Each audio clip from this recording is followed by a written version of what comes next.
Welcome to the Dean Bleckman Show, live from Long Island. Free-flowing talk with a charismatic, down-to-earth host. Join Dean as he interviews and chats freely with his guests, ranging from superstar athletes to politicians, industry titans, and everyday folk with fascinating life stories. Dean educates, entertains, and most of all, touches people's lives. You're listening to the Dean Bleckman Show, live from Long Island. Hello, everyone, and welcome to the Dean Bleckman Show. And this is your host, Dean. Today, my two featured guests are Cody and Zach Vichinsky, co-founders of Bespoke Real Estate. They are the premier brokers at the top of the Hamptons real estate market. The Vichinsky brothers are responsible for many of the East End's most notable sales-priced homes at $10 million and up. Recent transactions include the Woolden Manor properties on Gin Lane in Southampton, the most expensive land sale in the history of Bridgehampton North, the Parsonage Lane lots, which set a record in Sagaponack, as well as numerous oceanfront sales from Southampton to East Hampton. Together, they are dedicated to redefining the experience of purchasing and selling premier property in the Hamptons using data-driven strategies and a custom approach to each home and client they represent. BespokeRealEstate.com. Zach and Cody, welcome to the Dean Bleckman Show. Wow, Dean, what a generous introduction. We're honored to be here. Yeah, thanks, exactly. Dean. You know, I'm so happy you guys are here. You know, when the show was first coming to its fruition the last couple of months, and I was looking at initial launching guests for the show, you know, when I put you guys up there with my mom, Jean Bleckman, and as you know, the special friendship I have and my entire family with who I consider not only one of my best friends, but probably the greatest baseball player ever in the history of the game, Barry Bonds, that I felt you guys are in that class with me and my family. And I'm very fortunate, honored, and very proud to have both of you here today. I can't even reciprocate that. No, we are grateful to be in such esteemed company, as my brother mentioned, and we view you as a lifelong family friend, mentor, person that we've shared a lot of memories with. So to be included in that, it's an honor, again, to be here and discuss a lot of different topics with you.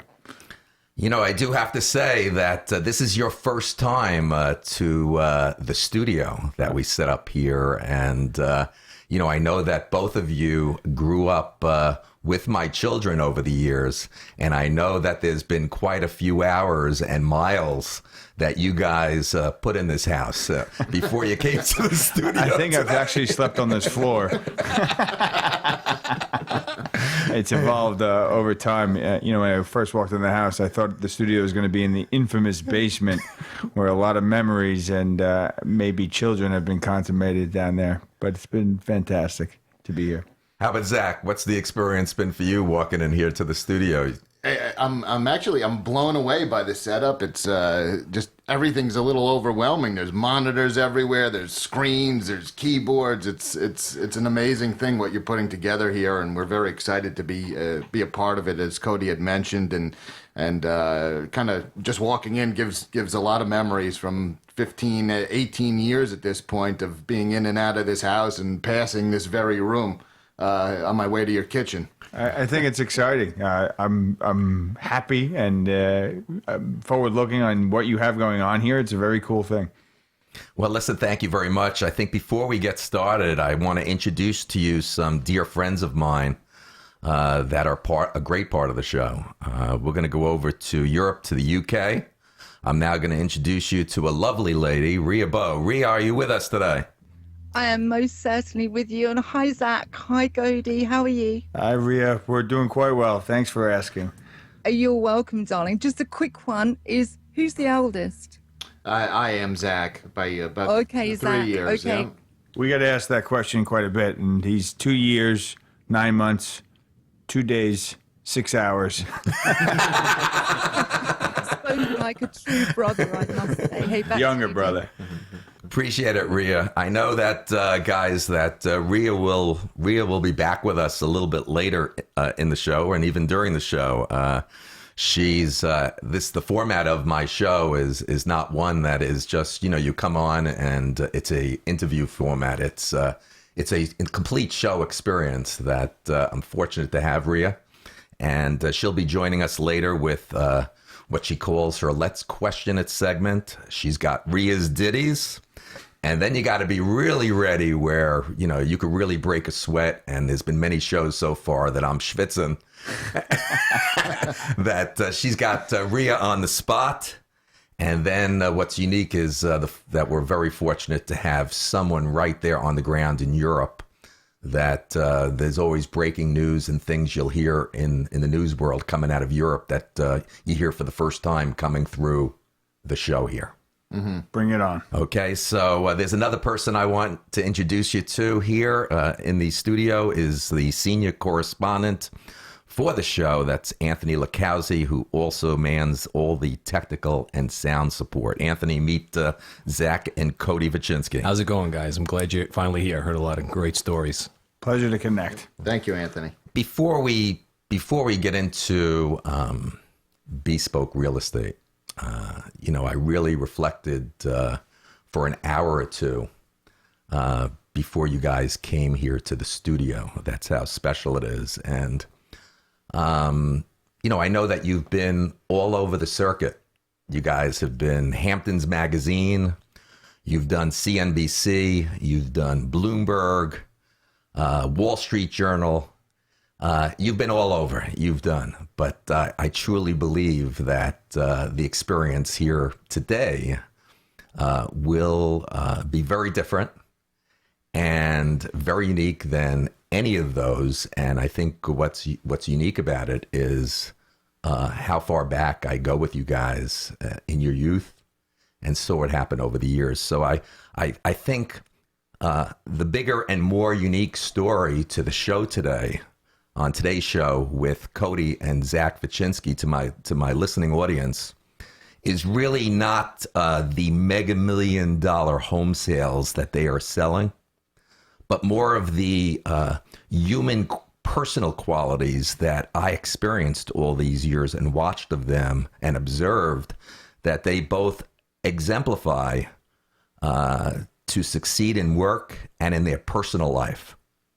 I saw from an early age they were entrepreneurial, honest, some of the most ambitious young men I've ever seen in my life, determined, courageous and willing to take chances, high level of maturity beyond their years, extremely loyal, had a vision like I've never seen in two young gentlemen, and always, first of mind, had an interest in creating value for others. I had that personal inside of view of Cody and Zach over the years that I believe that the real story on my show for my listeners is that they exemplify that this younger generation that they grew up in and that continues to happen, that you can seriously do whatever you want in life if you try and take chances. I think that was a very humbling and kind of perfect introduction. As I look back on, this is Zach speaking, on my own life and relationship with the Bleckman family, specifically my relationship with you, Dean, beyond the relationship that we've all had with your kids and being able to grow up together. I do remember vividly, you being open to, ideas and concepts and, me picking your brain about potential business ideas and how really the business world worked. We've looked up to you, as Cody had said earlier, as a mentor and somebody that we could come to and, was willing to sit in a chair for 2 hours and listen to some cockamamie idea we were pitching at 15 years old. So, and also giving us the ability to nurture that entrepreneurial spirit. I think we've painted your house quite a few times, probably pretty poorly. But to your chagrin, you kept allowing us to do it. So you gave us the opportunity to again, think creatively, to earn money, be entrepreneurial, and that ultimately gave us the foresight and the energy out of what we wanted in life, which was to be creative and to work with people like you. It obviously gave us the platform to understand how we grow and how we evolve in our business endeavors, whether it's painting a deck or running a multi-million-dollar company. I think it all stems from the same concepts as you were alluding to. I think there was just one thing I left out of that, what I said, and the other strong quality is these two fine gentlemen were the two types of guys that you would want your daughters to bring home. but they've gotten older, and Zach sits here that he married his childhood sweetheart, Nicole, and has a beautiful daughter, and Cody, who always looks like he's right out of GQ magazines. I'm sure you've seen the pictures that he's got a lovely, lovely girlfriend, Lauren. Thank you. Yeah, we're both lucky men, and we are fortunate to have a good total package in our lives. Let's go over to Rhea. Rhea, based on what you just heard about Zach and Cody personally, is there anything that you want to chime in on? I do. Firstly, guys, judging by that intro, you should chop that out of the recording and give it to people when you're selling products. Just an idea, I'm thinking, wow, these guys have got it going on. What have they got for sale? That kind of thing. So the question is, do you two hang out with each other outside of work? Daily. In kind of a strange way. We combined, I think, at work, make up a very good business person. And, this is a topic I wanted to discuss with Dean today as well, because he's worked with a lot of his family also. But we genuinely enjoy each other's company. Last night, every Sunday we try to eat dinner together, and we probably end up doing that multiple times a week with my family and Cody's girlfriend, Lauren. And we spend a lot of time together. We do. We have a relatively small family, and I think through our lives and how it's unfolded for us, we've really honored our relationship as brothers, and that obviously permeates the friendship level. And because we work together, it's very clear that we need to be in harmony with each other on a lot of different levels. And it's more than about making money. This is about building a life that's bigger than just our lives. It's for our kids, and it's for something that's lasting. It's a legacy. So we have fun with it, and we have conversations that only the two of us truly understand. And from a passion perspective, we're completely in sync. So it's relatively unique to be in harmony with someone the way that my brother and I are. I think, Rhea, before you continue, I just want to comment on what Cody just said. And as I said, a big part of this show and what we're trying to achieve with the listening audience is, how inspiring and people can be and what their experiences are. That's what's different about today's show, that Zach and Cody being here, that is different than all the other shows and interviews they've done. That everything that these guys are saying is so real, because I had a personal inside view of all this happening that's happened to them right now. So go ahead, Rhea. I'm sorry. Oh, no, it's fine, sweetie. No, I'm just listening to you guys talk. Your girlfriends must think they've got the catch of the city. That's all I can think, really. And you're almost shining to me, I must say. But I've got another question for you. Do you think you'll help Dean with his next big house move?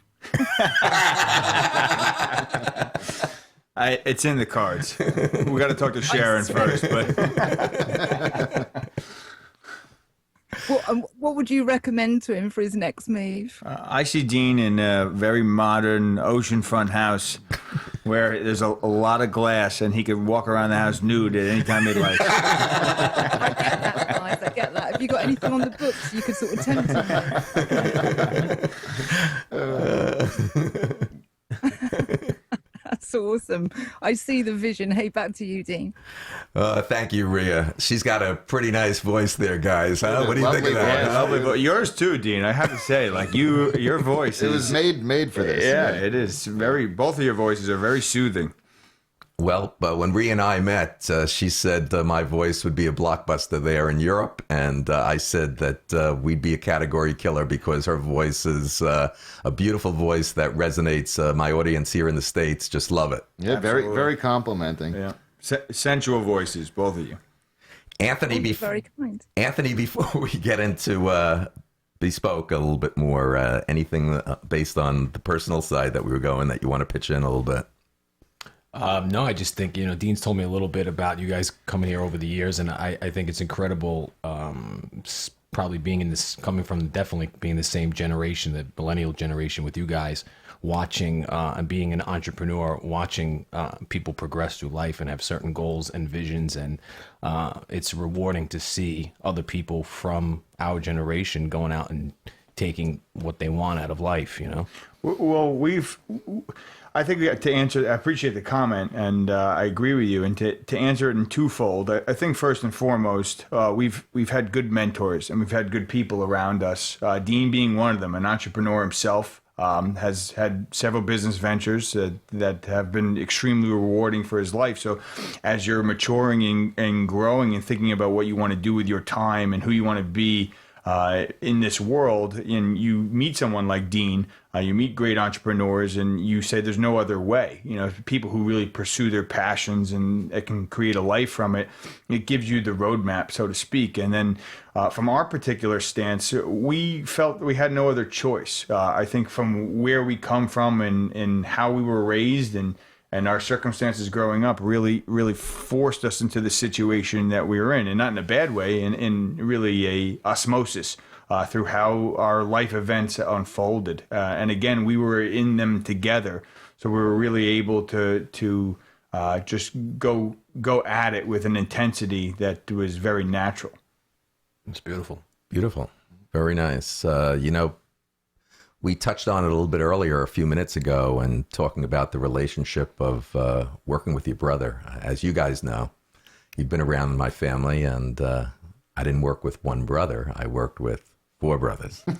Working with 4 brothers is very different than working with one brother. No doubt. Not only that, but I worked with mom and dad as well. So, part of this show is all topics and all industries and all walks of life that a lot of discussions will take place with family. And if there's anything more that you could share about what that experience has been, both of you working as brothers in the business, and how you decided, not only working together in the business, but how you, before you launched the business, how did you decide what role each one of you would play? It's kind of a natural progression, and fortunately, Cody and I have a very open relationship, and we know really our benefits and weaknesses as people and business people, and in any business or any job, you can't be good at everything. So much goes into so many different elements of what we do. There's listing sides, there's business sides, there's management sides. There's a lot of components to running a successful business. And, Cody and I inherently have spent a lot of time together and understand who really excels in certain areas, and we've really compartmentalized our focus into doing what we do best and covering each other and hiring the right people and covering things that we're not the best at. So we've put a lot of thought into that. And it's always an evolution. I mean, any business is dynamic, and in the growing business especially, you create a game plan, and each person in that game plan has a role, as any athlete has a role on the field or the ice or whatever it may be. But when things evolve and new things come into play, that's what really makes you look at your partner, in this case my brother, and strategize with them. And so we've been fortunate enough that we've, as my brother mentioned, had an open dialogue to really be tacticians with each other. We know a lot of people who are very bright who go at it alone, who can't necessarily wrap their head around their next move. So before we do anything, and before any major life event happens to us, we spend a tremendous amount of time understanding and anticipating the next move. So that's been, I think, the key to our success is that it inherently lies in our connection with each other. Wow. When did the idea first come to mind that the Hamptons needed a new agency like Bespoke? And I think before you even answer that question, Rhea, let's go back over to you. Let's bring you into this. And even for especially your European audience, how familiar are you with this market that Zach and Cody chose to go into? This East End part of Long Island, and that's known as the Hamptons. How familiar are you with it? Well, I've kind of been having a look at the map to become familiar with Long Island. So geographically, I'm familiar. In terms of property ranges, probably less so. But I know you guys are kind of shooting at the stars in terms of property value. I don't know that you do other properties as well, I don't know. But I did pick up a couple of prices in London, and I wanted to know if this was the league you was batting in. Do you mind, guys, if I ask you? Please. Yeah? Please do. Go ahead. Okay, so the first one, I found a 4-bed apartment in Mayfair. Do you know Mayfair in London? I do, yep. So I found a 4-bed apartment in a nice part of London. What would someone expect to pay on that east side of Long Island for a 4-bed apartment? A nice one. Well, there are no apartments on the east side of Long Island, where we deal with mostly single-family homes, but we do have a lot of clients and customers who are from the United Kingdom and other areas of the world that the real estate prices are just astronomical, and these do coincide quite a bit with the United Kingdom prices on the luxury sector of the market. We're selling beautiful properties that are between $10 and $100 million. It just depends on location, just like anywhere else. Okay, now I get that. So I just brought up 2 examples. Park Street, Mayfair, 4-bed apartment is $15 million. And I found a 6-bedroom terraced house, and that came in at $70 million. So it's that kind of price range, isn't it? Yep, that's our sweet spot. Oh, a sweet spot. Yes, we that's our range. That's your range. Okay, I just wanted to get a picture of, where you are serving those up. But in answer to the east side of Long Island, no, I don't, because the east end of London is not, you would go to the west end for the posh part, as it were, and the east end for the less so posh. So it doesn't really marry up this end in terms of east and west, Dean. No, it doesn't, Rhea. I don't have, so I know not much about the Hamptons. Well, they're going to tell us a little bit about it because, as I said, that question of when did it first come to mind that the Hamptons needed a new agency like Bespoke? Well, our story kind of actually goes quite a bit before that, and in a weird way, if I may tell a story about how we got there originally and how our involvement, or my involvement, I say, with Dean Bleckman was really where we are today as an indirect consequence of our relationship with Dean in a very peculiar way. Years and years ago, I think about 10 years ago at this point, I had proposed a concept to you, Dean, about doing a speculative venture in the Hamptons, and it was a market that I was studying and working with some brokers in, and I was working myself in another industry, another business that I had owned, and I'm grasping at memory here, but Dean, you dove in with me, spent 3 weeks. You involved a whole team of people, financial people, lawyers, to really analyze this market and these ventures that I was proposing. And I think the week that we were about to pull the trigger on a beautiful piece of property, which I pass every day on the way to work, Bear Stearns crashed, if I'm not mistaken. Right, It was like right. literally the recession hit. I remember that, Zach. Huh? And as a consequence of that, I made a career shift. And, as a consequence of that whole endeavor, I met a lot of great brokers, and I started counting their money and saying, wow, this is a very lucrative business for the broker. They have no risk. There's millions of dollars to be made, and this is a very small market and a niche market. And I had gotten into the business a little bit before my brother, and when I was deciding on where to go, it was really, a decision of, okay, the eastern end of Long Island, and Cody and I were Long Island boys, or I could go into Manhattan. And I just felt there was a very large competitive gap in the Hamptons market in general, from a brokerage or agent perspective. Many of the agents there, it's secondary or tertiary careers, and there wasn't really a strong focus for a career path and a full-time career path as an individual agent. And that's really how the ball started rolling. And Cody had joined forces with me shortly after that, because we were missing that component of that we have organically together. And from there, we just started flying. Once I shifted gears and my brother would come to me, I was living in Manhattan at the time, and he'd come to me regularly and be like, there's a massive opportunity for us out here. And I'd visit him. I'd spend some summer weekends out there in the Hamptons with him. And I looked at the lifestyle of it, and I said, this is interesting. Maybe we could actually do something with this. And I took a leap of faith out of a very different and distinct career. And we dove into the Hamptons market, where we saw on the high end, after we transacted quite a bit, the high end, there was a tremendous competitive gap, and the systems were somewhat antiquated. Whether you're selling a $100 million property or $1 million property, it was somewhat the same program. So we spent a tremendous amount of time in a due diligence process, really understanding where we can add value and switch it up once we were in the game. And that's what Bespoke really was crafted out of. It was, I think, a necessity out of a time to shift and improve. Wow. Anthony. Yeah, wow. Anthony seems like he's ready here to become a client. Yeah, no, you mentioned something interesting. You used the word antiquated, and I'm in the M&A business, and it's the same. I mean, the way that these large multinational Radio, talk television, or real estate, there's always ways in which the processes and the systems can be improved.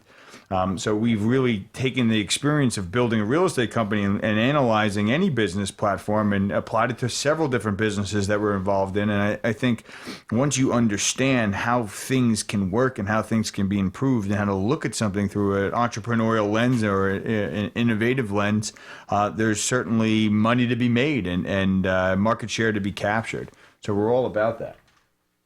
beautiful. Beautiful. Very, very nice. Your focus on, Zach and Cody, your focus on properties 10 million and up. What made you guys set that bar so high? It was really just a consequence of the business being democratized, and the same amount of energy goes into a property that's 200,000 or 200 million. The platform was relatively the same, and we felt that our clients who were purchasing assets like this were not being treated in a way that they should. Purchasing if the process is identical at 200,000, why should somebody who's spending 200 million get the same type of energy and focus? So we went through the entire business and really made our systems around bespoke real estate commensurate with buying something this luxurious. Yeah, and we saw that there was, in the Hamptons is a unique place, as it is uber luxury market, real estate market, and as my brother said, it's a second or third or 25th home, and for some of our clients that's the case. So we were able to play in an echelon of the market that is somewhat consistent, and it's a safe haven for a lot of people all over the planet to come and enjoy themselves and have a great lifestyle, but also park capital. So we're fortunate that we are operating in a market that necessitates, that level of service at that level of price point, because it's very different market to market.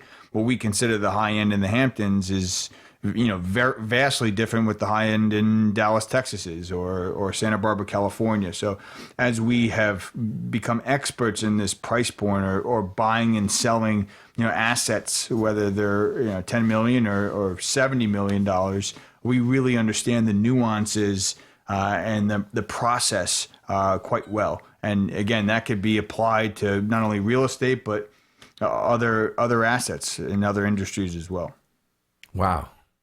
Rhea, are you all set to move out to the Hamptons? I'm just thinking that very thing, actually. You have to like the ocean, Rhea, not the rain. What makes you think I like the rain? Your accent tells me you have no choice. But we've had a beautiful summer, actually. Ah, wonderful. Easy on England, Tiger. Guys, maybe with what's happened with Brexit there in Europe 2 months ago, there might be a lot of people looking to come out to the Hamptons. We have actually seen exactly that. It's been a great place for people to come and get away from the volatility and move some money and enjoy themselves.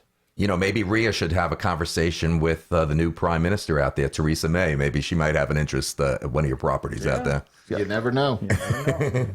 You never know. And I think for us guys this end, when we think of let's go and get some sun, I'm always down to the south of France, really. So we wouldn't think Hamptons, we'd think Monaco or Saint-Tropez. Yeah, both beautiful places. We have a lot of, as my brother said, a lot of clients from your part of the world. A lot of French, a lot of British, a lot of Western Europeans come our way, and whether that's a consequence of them doing business in the United States or wanting to shift it up. But we have European clients that have had a foundation in the Hamptons for multiple decades. No, I believe you. I think attitudes have changed in the UK, where I think personally I would go to Europe because of the culture, but there's a lot more English people that go to America, I don't know, to Florida for a holiday and just love it, fall in love with it. And then before they know it, 2 holidays later, they want to move out there. I understand that. Yeah, or they summer for July and August, or part of the summer here. So it's a second home away from home. Yeah, and I've been to the UK quite a bit. So I know on the opposite, it's really beautiful to go there in the fall and even the winter to get out of London and visit the countryside. It's almost like you want what you don't have. So I think the Hamptons provides respite for those who are in London, and vice versa for Americans who are looking to have a diverse travel package. The Western Europe offers that. No, I understand that. And another thing, when you look at the markets, rather than just specifically focus on your sweet spot, as it were, do you also keep a look at right at the bottom, say for newcomers to New York, etc.? Do you watch that market as well? We analyze every market, not so much for us to dabble in, but for us to understand, I think, sentiment and what's happening in the overarching economy of real estate. So I think we have a general grasp, and we sell to people across all different price spectrums, but from a management, from a portfolio perspective, and ultra-focused expertise, we really are just the top of the market. No, I get that. And say I was coming to New York and I was starting out and looking for somewhere to buy, is there any way you would point to and recommend? It's really specific to lifestyle. We'd sit with you just like we do the rest of our clients and really understand what makes you tick and what would make you happy in a place to live, because just like anywhere in the world, there's several options within a certain price point, and ultimately we'd help guide you to what would be the best fit. That's kind of part of the service, as it were. Exactly. And sometimes that happens in 2 days, and other times it can be 2 years. No, I appreciate that. And one last closing question before I pass it back to Dean. Are you guys like Dean and Anthony, where you're just on the go all the time? I think without question, it's a consequence of what we do. I mean, I think if you love what you do, it's not work, it's your life. So we have a lot of different elements of our lives. As Dean mentioned, my brother has a 2-year-old at this point and a growing family, and we vacation and we invest and we have run multiple businesses. So there's never a dull moment, and we're often in pursuit of that little breather, but it rarely comes. Rhea's just starting to see the New York go. Yeah, she's just starting to see it firsthand. She wants to see how you deal with how you deal with the stress level with what she goes through with me at times.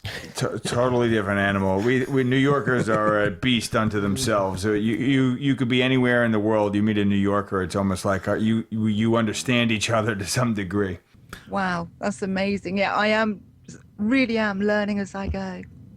You got to remember, Rhea, these young men have been through this house during their adolescent years, and Zach said some nice things on the business side that I helped them with. They've done a lot of work around my house over the years as they were growing up. So if anyone knows my personality, highs and lows, believe me, these guys on a personal level and doing some work around this house, they've experienced it all. You've only experienced it for a couple of months. I know. I think I'm going through an adjustment period, Dean. Maybe we should bring my wife Sharon into the room here. She could tell a little bit. Honest truth. She could tell a little bit more. Matter of fact, the first thing Zach and Cody said was they were surprised that the studio wasn't set up downstairs in the basement, and those guys have experienced the basement over the years, right, guys?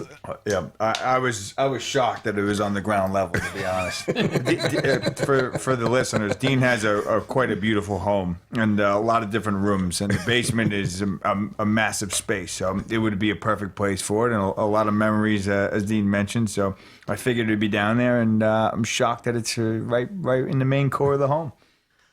As I said earlier, they both of them very good friends with my daughter Allison and my son Jared. So they've been through quite a few events over the years that they and their friends would attest to. Yeah, it's if you think back on our trajectory, as Zach said, you never know what these encounters they bring. If Zach never had a relationship with Allie, or I never had a friendship with Jared, or we never worked on Dean's house and never came up with this idea, we honestly made sitting in this chair talking about the lives that we've had based upon these decisions that we've made or the interactions we have. So in all reality, it's thank you, Dean, for absolutely. You guys are very welcome. Yeah. Very welcome. I going back to your business model, and as I review both you guys with your actual model, I love the whole thing about that. It first comes service, second is the transaction, and third is the experience. I think that I look at that really sets you guys apart from many of the brokers that were on the East End and the Hampton market for, saturated for years. It was no different than when I first carried the bag.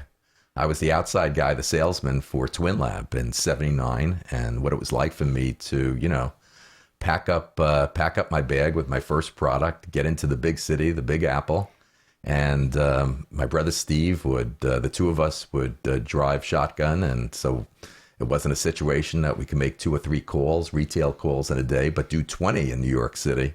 And what was I faced with all the time? Dean, you're a nice guy, and maybe next time I'll write an order with you, but we have brands that have been around for 20, 30, 40, 50 years that you guys are just really amazing. That I know there had to be those really saturated brokers that have been in the market back in your market that you were cracking, that had relationships with people for many, many years, and your business model of service, transaction, and experience.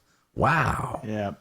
We're certainly quality over quantity, and that's somewhat counterintuitive on the model itself. Brokerage business typically has been about skinning as many cats as you possibly can, and you're going to win some, you're going to lose some.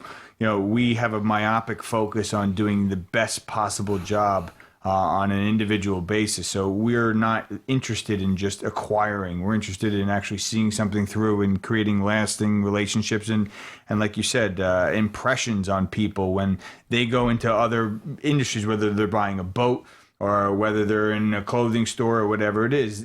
Once they cross our paths, we want to leave them with the feeling that was relatively unique to everything that I've ever endured from a purchasing or a selling perspective. So that was the driving mantra as we set out to create the business, is just how can we be as intelligent and articulate and service oriented as possible. And the price point really allows us to focus and put more time, energy, and money into our clients and into our projects. We're not as stretched thin with trying to do 100 deals at once, or our firm focusing on 100 things at once. We're very laser focused on several very large things at one time, and allows us to do it much better. Yeah, and we learn. We've been kicked in the face hundreds of times. As you were knocking on doors and trying to get orders, we've gone into deals and have had them fall apart, and I had the door slammed in my face literally on my way to this show this morning. So it's nothing new, and I think it drives you to want to get better and learn from that. So it's all those trials that really force you to look at it and not give up and say, I can do it better next time. Well, and the product and service. I think it flows into every business that, a fantastic product and fantastic service will trump a relationship. So our focus was giving the best service and giving the best products to people who had existing relationships, just as you said, Dean, for 20 years with certain brokerage houses and brokers, but they can't deny getting something better from somebody else, even if that person's walking in off the street. Yeah, and we're lucky. We've received quite a bit of acclaim, not just in the Hamptons or New York City market, but from all over the world, because we're the first and only firm that focuses just on 10 million up as a lower limit. We've been able to really conversate with other people all over the planet and all these other luxury markets as to they want to know how we do it, how we gain market share relatively fast. And we look at the model and we say there's just nothing else like it in the world. And I think, again, that's a consequence of the Hamptons. It's a consequence of our relationships, and it's a consequence of good service and having a great offering package that can go above and beyond, cocktail dinner friend, which you're doing business with. Just amazing. I was just reflecting once again on years ago. I mean, Zach, you married your childhood sweetheart, Nicole. What does she think of all this that's happening to you? What's Nicole, if she was here, what would she have to say? Nicole, I commend her for her patience, not only with a 2-year-old, but with me. We like you said, Dean, we've been fortunate in being able to grow up together, and start at a very young age in a relationship, I think 16 at this point, and grow up and change as people and still mesh very well together after, 16, 17 years now. And, Nicole's been through thick and thin with me. She's been been along for the ride where LIPA was turning our power off in our first house because things weren't going too good, and she's dedicated. She's been through 7-day-a-week, work consequences of how I function in the business, and I think she's very proud and understanding. Yeah, she often sends us these little notes time to time, or she'll read an article or watch a video and just say, I'm just so proud of you guys. And Nicole has been a part of our family since I can remember, pre-teens for me. So she's been a part of our journey and instrumental to our journey, because I think she's given my brother a tremendous amount of flexibility and promotion and support throughout the ebb and flows of this. So, she's my sister-in-law. I consider her more than that. We're very fortunate to have her in our lives. You guys know that a big place that I hang out locally is a talk at Starbucks here in town. We do.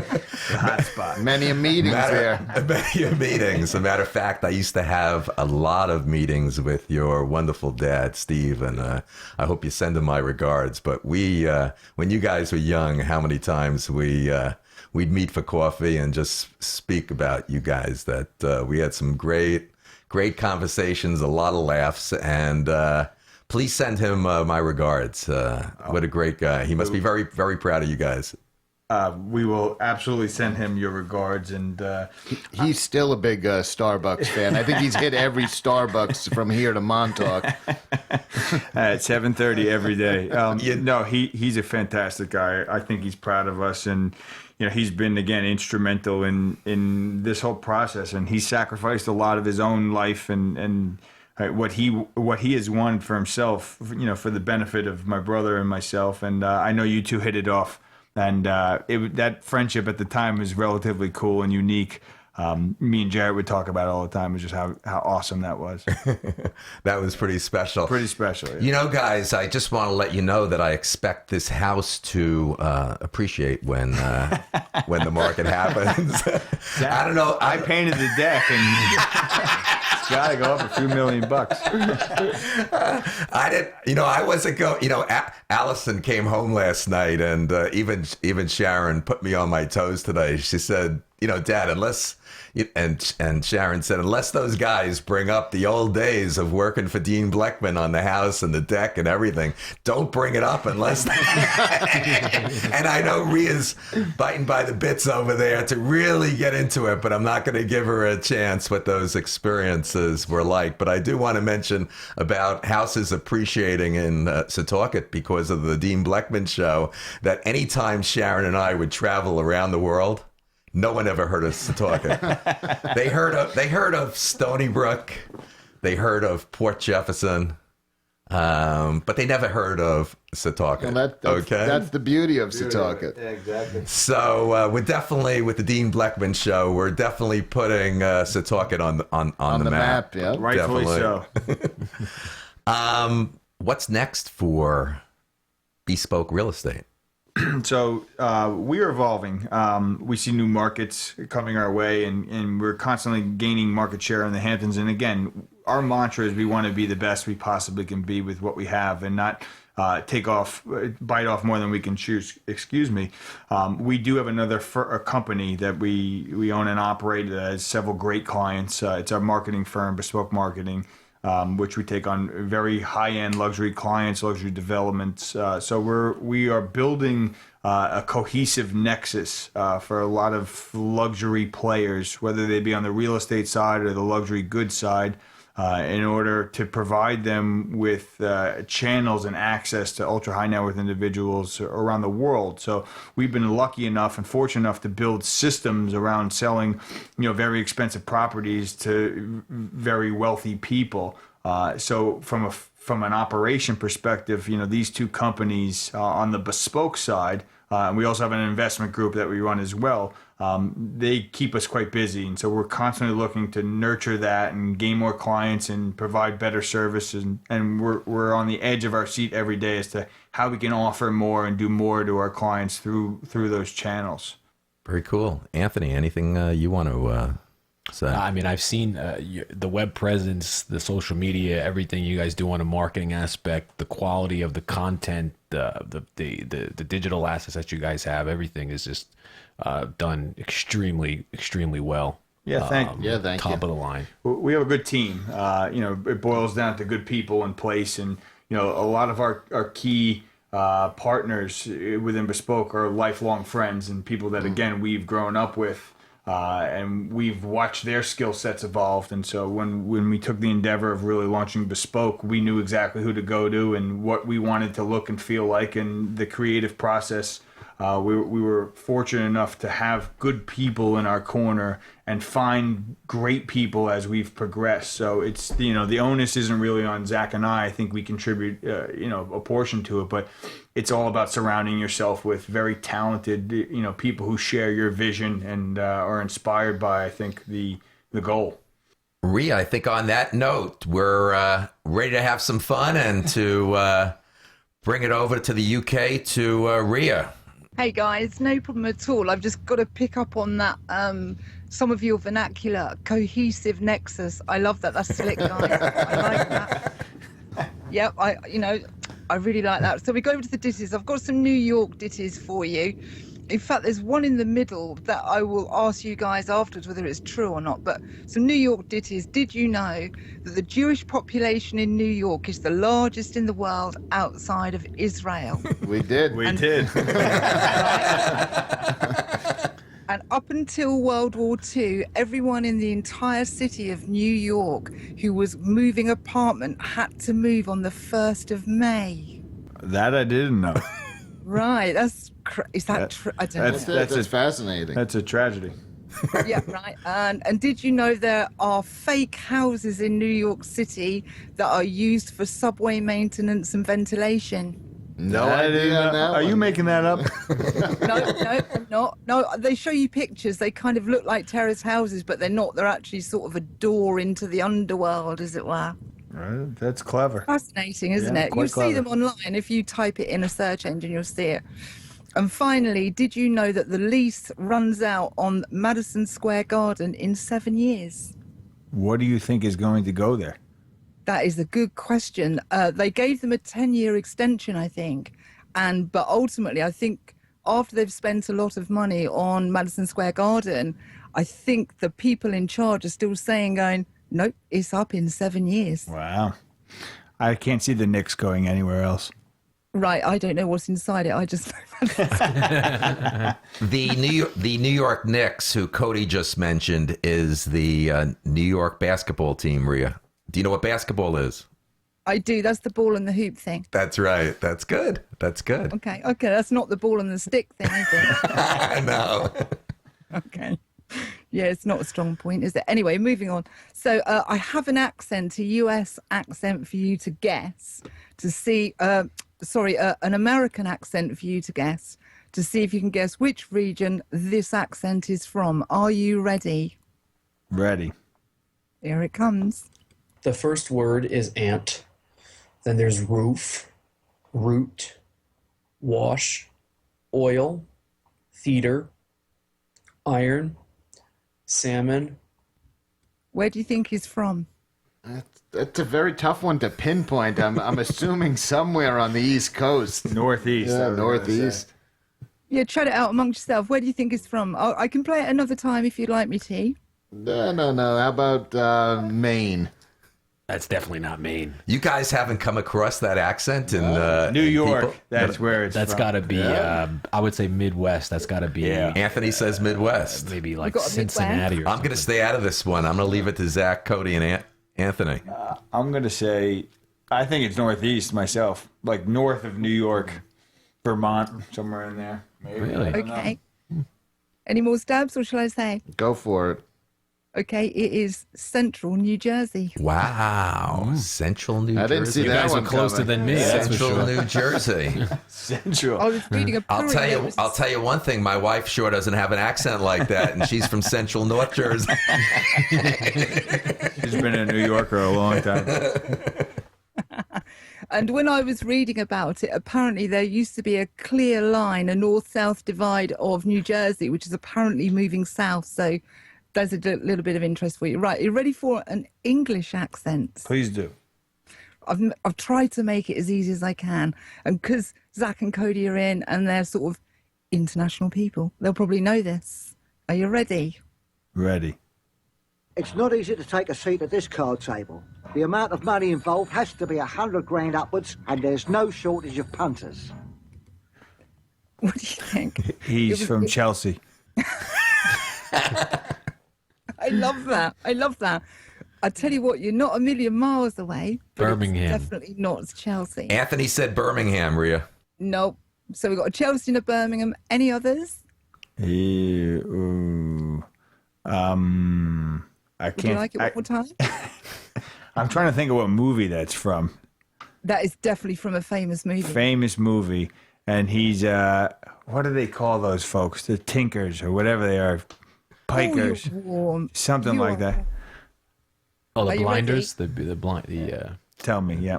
Okay, it's the original London accent, and they call it Cockney. Cockney, yeah, that's it. Okay, so that's what I'll play it again just so people know what Cockney sounds like. He is a real Cockney. It's not easy to take a seat at this card table.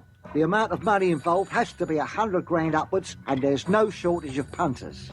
There you go. And that is what a Cockney sounds like. Okay, you ready for Guess the Celeb? Lay it on us. Here it comes. Are you listening to me? You're both of you nuts. Who is that? Again, out of a very famous film. Can you play it one more time? Yep. Are you listening to me? You're both of you nuts. Rhea, Zach and Cody. I don't think they were even born. Yeah, that sounds a little before our time, to be honest. You'll know this guy, but yeah, you chuck it. Anybody going to have a stab? I mean, that sounded like Humphrey Bogart or something like that. Okay. Are you ready for the answer, or are you going to have a go? Or... No, please. Let's go. Let's hear it. Okay, I'll play it one more time, and if you don't get it, I'll tell you who it is. Okay. Are you listening to me? You're both of you nuts. That's Mo Green, I think, from Casino. I'm Mo Green. Okay, the actor is Elliot Gould from Ocean's 11. Wow. I knew it was Kind of there. feeling that, yeah. Way before our time, Rhea. Way before Ocean's our time. 11. Shut up. Zach, Really We're 7 years old, 7 and 9. Zach, I keep telling Rhea that my daughter Allison keeps calling me and telling me she's killing us with her tough questions here that she brings to the show. That was a challenging question. Very There's challenging. No doubt. Have you guys seen Ocean's 11? Many times. Absolutely. Then you haven't got a leg to stand on. He was the guy from Vegas, right? I He think so. was. All right, yeah, I got it. Absolutely, he was. You just didn't get it. Face it. Right. On to the next one. On the spot. So some easy ones from the spot, or I'm trying to make them easier. Right. What is the population of New York City? 8 million people. Anybody else?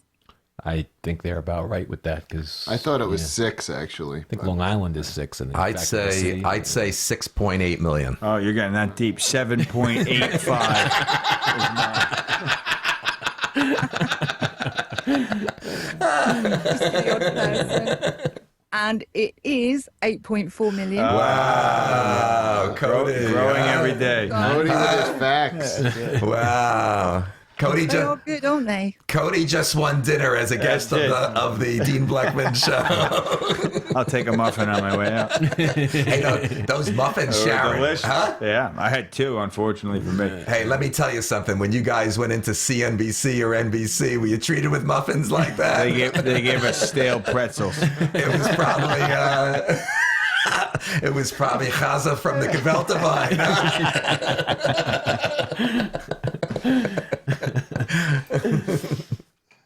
Nice. Okay, here's another one. What is the population of London? 11 million people. No, I'm just kidding. I think it's actually, 5 million people. Wow. I thought We got to reach You went that. from 11 to 5, Cody. Wow. I was 11. I was throwing out there. I think it's 5 million. I was thinking like 15. Wow. I thought it was very big, but Dean? I'd say 7. Or it's actually 8.6. Wow. So Very it's similar. about the same size as New Wow. York in terms of population. wow. Interesting. Right, here comes another one. I've got 2 more. Quite, it's all guesstimate stuff. How many people in New York State? All the I'd silence. say about 15 million. Ooh. No, I'm going to go for closer to 20 million, 22 million, something like that. Nice. Anybody else? I would say 2025 something. Yeah. I'd say 19. I'd say You nailed it, Dean. 19. 19. Wow. Dean was cheating. He knew. He was looking at his phone. Wow. Sounds like I won a good Lafitte Rothschild 1996 model. Good red wine. Yay, I'm so pleased. I'm telling you, I'm getting better. I'm telling you, the first couple of shows, guys, I was schwitzing like you can't imagine. You couldn't get it. Huh? She was killing me. Throw us a hard one. Now, was it a hard one? Okay, no, that's fair enough. And finally, what is the population of LA? More silence. California's huge, so it's got to be more than New York, substantially more than New York, right? I'll go for a nice whole number, 10 million. Oh, you think it's smaller than New York State? Okay. Oh, I'm just talking about the city. LA as the state, Los Angeles state. Is Los Angeles is the city of California. Okay. So you're going with 10 million?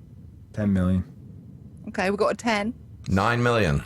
Dean undercutting me. The price is right.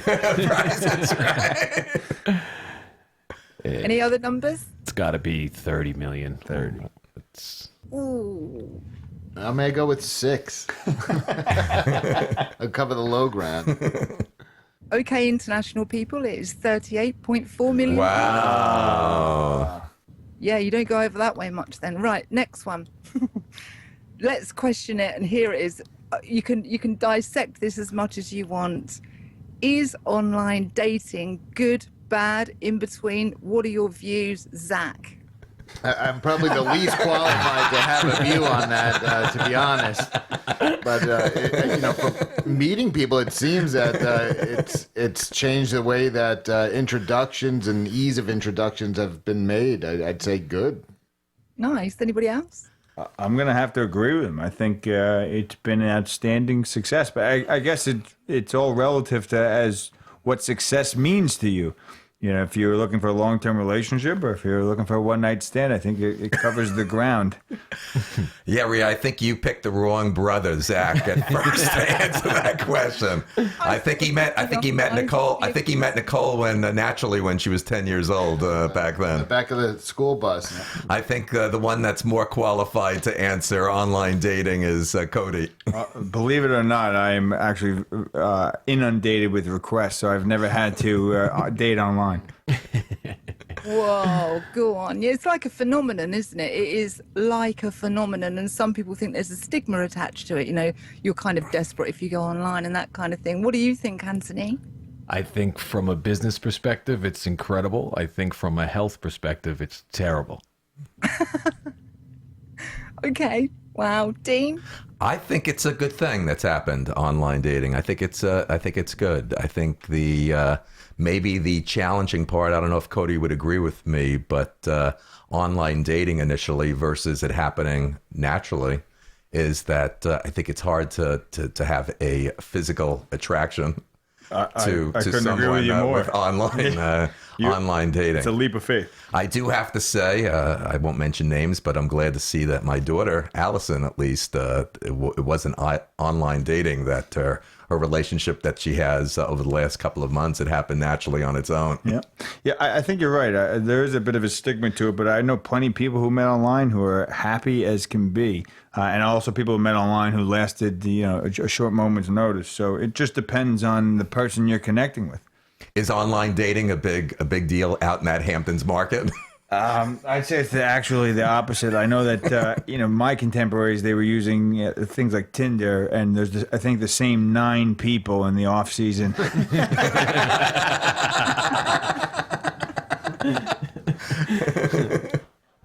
I think you know more about it than you're letting on. You may be right. I think so.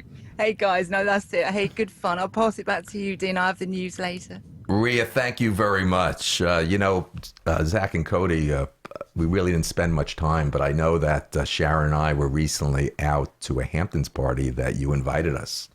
And once again, thank you for your gracious hospitality. You know that we never want to miss them. So please always invite us, that as long as we don't have a commitment, we want to attend them. And as I told you, that pretty soon I'm going to be Rhea's got me doing these Dean on the Street segments, that at your Hampton parties and bespoke real estate parties, that we can do some really cool stuff with Dean in the Street, with people that attend those parties. But I do want to bring up that the recent party that we were out in the Hamptons, I think it was Drew Barrymore was there. Mm-hmm.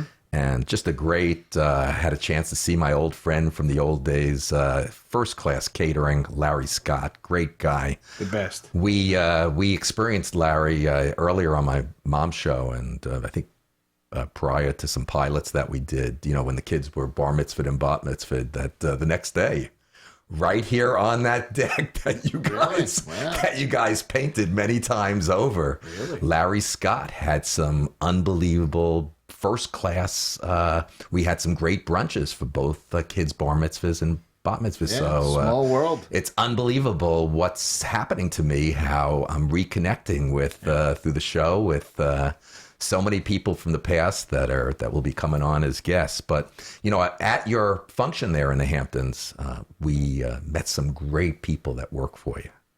And I don't think we really talked about those people. That it looks like you got a great staff that is part of Bespoke Real Estate. And I would think with any business, the biggest challenge with any business is not really customers, but it's employees. And how did you guys make that happen with having such a first-class staff? Just time. We've spent a lot of time in dedicating to our staff and employees and our partners and our vendors, and we've gone through a lot of people to get a very, very tight-knit team and be flexible with our clients and our partners and helping them understand really the big picture and the concept of the business and our vision and create a following really involved in that.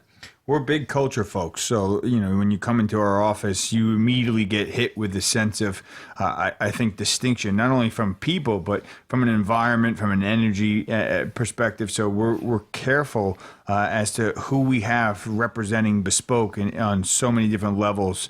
So for us, curating the right team, we've been very fortunate to have great people come to us because I think they've been enticed by the model, so to speak. But everybody, behind the scenes pulls so much weight. It's what I was alluding to before is, Zach and I being the face, that only goes so far. It's all the dedication and loyalty and energy that all of our team really provides. Rhea, anything else that you want to ask Zach and Cody regarding the business, or do you want to get into the news? I'll do the news in a minute. As I listen to these guys, obviously you don't know me, I don't know you, and I'm thinking when people meet you in this high-end luxe market, as it were, I guess I would be thinking, hey, these guys are really well connected. And so you're not only dealing with some people that can sell you the right house for your needs and they'll look after you, but you are seriously well connected, and I'm sure that helps you along. Is that true? I think a network is very important, a good network in our business, and it is a fundamental of really understanding what our clients want and knowing what inventory that we generally have that would be a good fit for them. We've been blessed, too, because the Hamptons is such a concentrated pool of really amazing people coming from all walks of life and all different sectors. So we've been fortunate enough to have a pretty eclectic client base that are at the top of their game in many different industries. So we're very fortunate to have a pretty outstanding Rolodex. Yeah, I believe you. If I was talking to you or just met you, and I was looking at houses or whatever properties, I would also be thinking that. So that's just what I thought as I listened to you speak. If you want to, I'll pass it back to you, Dean, and then I'll do the news. Terrific, Rhea. Anthony, is there anything that you want to? Actually, on that entrepreneurial level, and you guys talked a little bit about it before too, and some of the struggles and things that you went through in different ventures and even getting this off the ground. What would be your advice for the younger listeners and people from our generation, the millennials that are going out on their own, starting a business, and not only advice for them starting out, but when they run into challenges, like you mentioned, getting the door slammed in your face. Some people can't handle that as well as others. Some people, tend to give up easier than others. So on those two fronts, what is some of your advice? I think it can be lumped into a few different things, but all of this is out there for everybody to really understand. And there's fantastic books, and that's how we started with learning and asking questions. But its persistence is one thing, and just the ability to be humble and make a mistake and get back up from it and understand where you went wrong and try to avoid a learning curve and involve yourself with great mentors and people who you can go to for advice and to see what their opinion would be because they've done it before, and be humble in that regard. Yeah, and it doesn't need to be recognizing a need. A lot of as I was mentioning before, I think there's always room for innovation, but to start small, whether you're selling vacuums door to door, it's just about having that ability to connect and having that ability to be persistent and allow the process to take care of itself and not be overbearing or too pushy and not be at the same time too hands off and waiting for something to happen. I think you have to have the right blend of motivation and logical expectations. So it's just a matter of wanting something bad enough to learn about the process that'll take you to the end. Wonderful. Thanks. Rhea, at this point in the show, why don't you bring us whatever news you have for us today? No problem at all. I'll do the news, and I've also got 4 questions for you guys before you or the show comes to an end, as it were. I've tried to bring some news that is not in the mainstream US, so that's the basis of what I'm trying to do, because you can just switch on the TV. I found some Russian news. There's been quite a large anthrax breakout in Russia. 2,300 reindeer dead and 90 people are undergoing hospital checks. They say it's due to a heat wave which started in the reindeer and is now making its way into human beings in northern Siberia. I checked with the CDC and it's the 5th most deadliest disease in the world. So that's a little bit scary. I'm sure you've heard news on the TV about Zika made its way to Florida. It's now made its way to Scotland. And there's been 15 people diagnosed in Scotland. While I was digging out the Zika information, I found that Zika actually has a patent on it, which is a bit, what does that mean kind of thing. And it turned out that the people that own the patent for the Zika virus is the Rockefeller Corporation, filed in 1947. So I thought that was quite interesting. And there's 2 lots of Goldman Sachs news. One, because they've been heavily fined. I found this clip on RT. Maybe have a listen to this regarding the fine that they've received due to dodgy banking. Have a listen to this. Both Goldman Sachs and a former employee have been accused of charges that sound all too familiar. On Wednesday, the Federal Reserve fined the Wall Street Bank $36 million and is working to ban ex-managing director Joseph Giampietro from the entire banking industry. Investigators claim that confidential supervisory information, including bank examination reports, were obtained by Goldman employees. The employees then used those reports in presentations to prospective clients to win their business. Regulators also said that since 2012, Goldman didn't provide proper training or implement any procedures regarding disclosure rules. So now the central bank has promised to create a compliance program for them. Hopefully that method works in the future, considering this isn't the first time Goldman has gone through this. In 2014, Rohit Bansal, a former Fed employee who then began working at Goldman, basically committed the same crime. He was subsequently fired and restricted from working in the industry ever again. So there's one take on Goldman Sachs, and they made the news because Borossus, if you've heard of Borossus, has started to run Goldman Sachs. I have a take also from RT between a newsreader and Max Kaiser. If you know Max Kaiser, this guy's pretty bombastic, and it's made worse as well. But he's voicing his opinion about Borossus getting the head job in Goldman Sachs. Have a listen to this, it's quite comical. 6:15 here in Moscow now. Hi again. The man who ran the European Commission for a decade has got a new job, we can report, running Goldman Sachs International. And Jose Manuel Barroso's decision has not gone down too well in all quarters. Some European Parliament members described the appointment as shameful, and they accuse him of generating doubts over the integrity of democratic politics. Bet someone who's got to say a lot about this is the host of RT's flagship finance show, Max Kaiser, joining us now. Hi, Max. Nice to see you. Jose Manuel Barroso, the name Goldman Sachs as well. Like the touch paper, off you go. What do you think about this appointment then? The rules are written by the banksters. So this is the tragedy of our age. They're not written by, as the former Attorney General of America, Eric Holder, said, that the rules don't apply to these bankers. Look at HSBC, which is caught laundering massive drug money, billions of dollars. George Osborne, the former, or current and soon-to-be former Chancellor of the Exchequer in the UK, interceded to get them off the hook. They didn't have to face prosecution. There are no laws. When you say they're doing everything legally, Kevin, there are no laws if you're in the bankster class. Barroso knows that. He knows that's the big payday. It's a horrible precedent. All these bureaucrats in the EU, European Commission, or David Cameron, or George Osborne, or Tony Blair, is the model for this. You leave office, you cash in.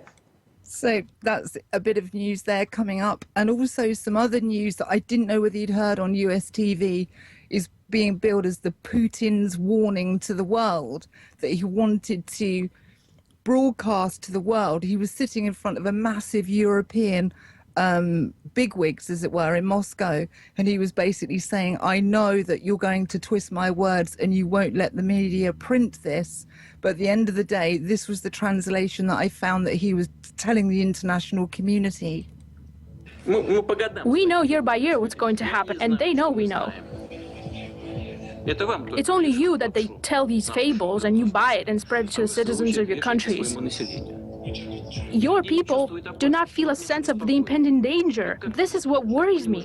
How do you not understand that the world is being pulled in an irreversible direction? That is the problem. But they pretend like nothing's going on. I don't even know how to get through to you people anymore. So there's the Putin warning that didn't get out there, I don't think, to the US. And finally, on a positive note, a revolutionary new liquid metal bringing shape-shifting Terminator tech closer to reality. Scientists at Melbourne RMIT University have announced a critical step towards extremely malleable electronics, opening the door of futuristic lifelike circuitries. By exposing droplets of gallium to a water tank and changing the water pH levels, scientists found that the highly conductive metal moved by itself and changed shape. Quite big news, and they're hailing it as the next step. Back to you, Dean. Thank you, Rhea. That was a great update. Pretty impressive, huh? Yeah, Very quite impressive. the cluster of news there. A little different experience than CNBC and NBC and No doubt everything about else it, you've been on. No, we're grateful for it. A lot of laughter, a lot of fun. Feel at home here. Well, listen, guys, I can't thank you enough for taking the very valuable and busy time. I know how busy it is this time of the year for you to come on the show. And I hope it's been enlightening, a great experience. I know that all my listeners are going to get a lot of value out of this. And I just want to say that besides loving both of you guys, you know how I feel about you. You know how Sharon does, my kids. You guys are unbelievable. And it's just, I'll say the word remarkable. I've got my sister-in-law, Toby, who you've met in Freehold, New Jersey. She said if I keep using that word remarkable, that every time I use it, she's going to have a drink. So Toby in Freehold, New Jersey, to Zach and Cody Vichinsky, you well deserve a drink. You guys are a class act. You both remained the same humble, great two guys that you've always been. Any time in my presence, coming through the house, that you continue to remain humble. I wish you continued success, lots of great health to your families. And, once again, my special featured guests here today are Cody and Zach Vichinsky from Bespoke Real Estate.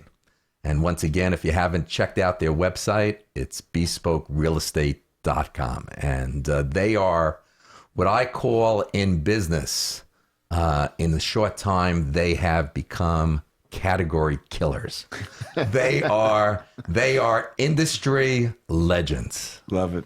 Way before their time. We are so honored. The feeling is nothing but the same. And to you and the show, nothing but meteoric success. I think you will have no problem getting to where you are destined to be with it. And so grateful for your words and the opportunity to be here and to be in the top few people that you've wanted to sit down at this table. We know that you could have your pick of the litter, so we're very grateful to be here and be a part of it. Thank you, Dean. You're very welcome. Rhea, thank you. Thank you, Rhea and Anthony. We appreciate it. Anything you guys want to say before I close out the show? I have a few questions if we have the time. Sure. Okay. Okay. So just a couple more. I usually ask all guests these questions, and I have one new one. Guys, what are you passionate about outside of work? Family. Family, and I actually quite enjoy cars. It's a hobby of mine. Okay, what cars? We have a bit of a collection. We'd rather not divulge to the public, but we're into nice cars and restoring cars, and we like that a lot. But right now in our lives, it's really about family. It's really about business. It's really about seeing the world, and we try to fit as much of it as we possibly can. That's lovely. What makes you really laugh? Zach's my niece. His daughter really makes me laugh. I'll second that, absolutely. You guys are the genuine article, aren't you? And finally, what would your advice be to young people leaving school in regards to putting their best foot forward? Don't be on social media so much. Read more books. Talk to more people. And there you have it. That's me, Dean. Hey, thank you, guys. It's been an absolute pleasure, and I'll pass it back to Dean. Thank you, Rhea. Thank you, Rhea. Thank you very much. And I want to thank both you and Anthony, these two people that you met that are dear friends of mine and play a great part of the show. As you know, Anthony, I met Anthony back in December, Rhea this past April, and I do have to say that both of them inspire me every day. Stellar folks. This is very exciting that I don't have to just sit in to talk at Starbucks or bring my car through the car wash, that now I'm able to speak to people all over the world now. It's a great platform. Great platform. I want you guys to know that you're welcome back here anytime. We'd love to do anytime a part two. you want. Yeah, that'd be great. So in closing, as I always do, I always say that we want to hear from all our listeners, and that listeners can reach out to us with the free text number for U.S. residents, which is 631-372-8849. That's 631-372-8849. We'd love to hear from all our listeners. Include your name and location, and we will mention you on the show. Please don't forget to like us on Facebook and to hit the subscribe button on the show's YouTube channel. If you would like to leave a comment, use the box below. If you would like to share your story or any of your ideas and be a guest on the show, please go to deanbleckman.com and email me. I would like to thank all of our listeners today for being with us. And until next time, have a great day. You've been listening to The Dean Bleckman Show, live from Long Island, New York. From all of us here, we'd like to thank you for tuning in. We look forward to hearing your comments via Facebook, Twitter, Skype, and email. And don't forget, you can visit the webpage anytime for the up-and-coming guest list. From all of us here, have a good evening.